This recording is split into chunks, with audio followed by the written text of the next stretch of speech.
You also knew LeBron at a very young age. I mean, LeBron was what, like 15, 16 when you met him? I met LeBron when he was 17. I pitched LeBron.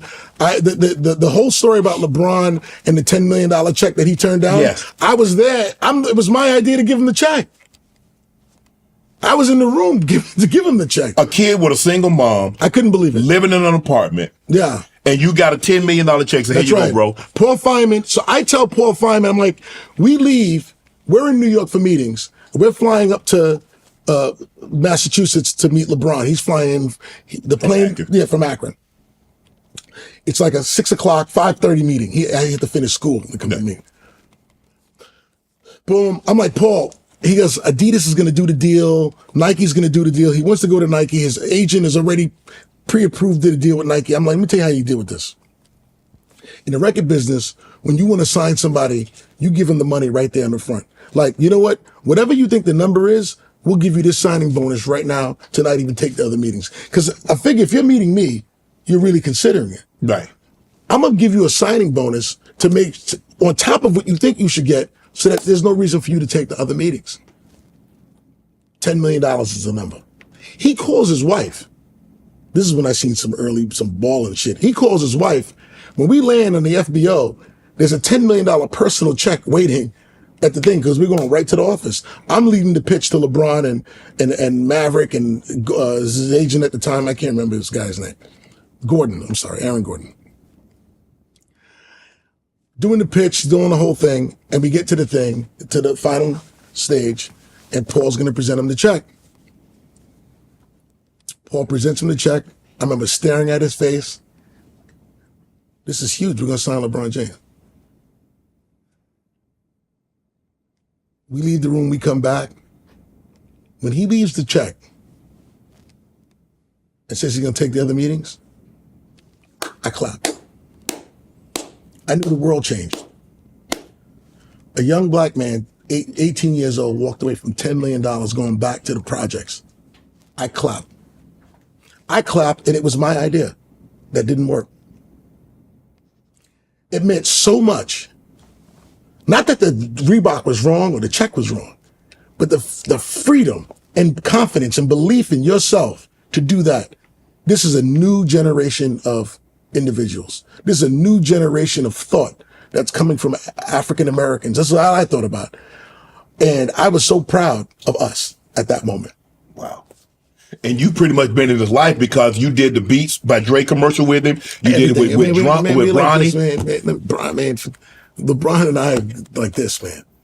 Me, LeBron, Maverick, Rich, I could tell you everything. I mean, Ramos, these are my brothers. Right.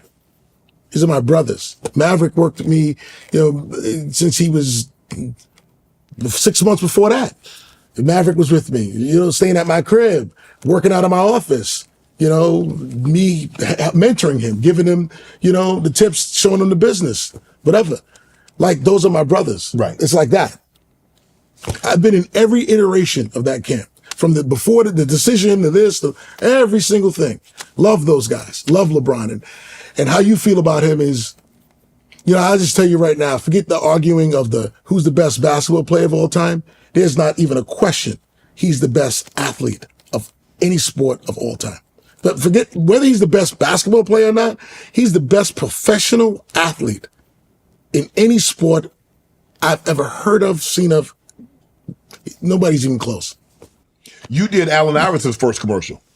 It wasn't his first commercial. It was the only one he showed up to.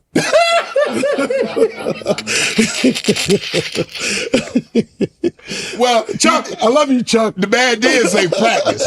Not a game, but practice. So the likelihood you getting him showing for a commercial was going to be tough.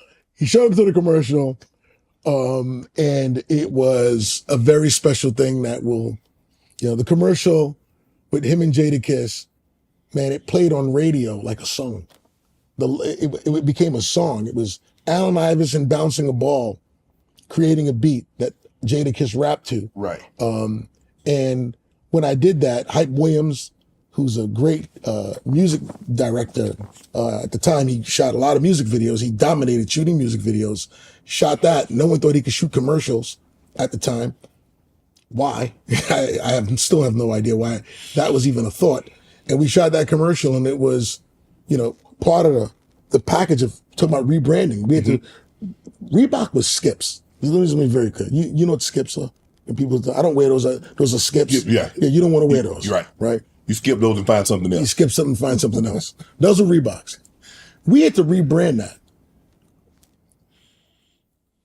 Part of it was changing the letters to RBK. Okay.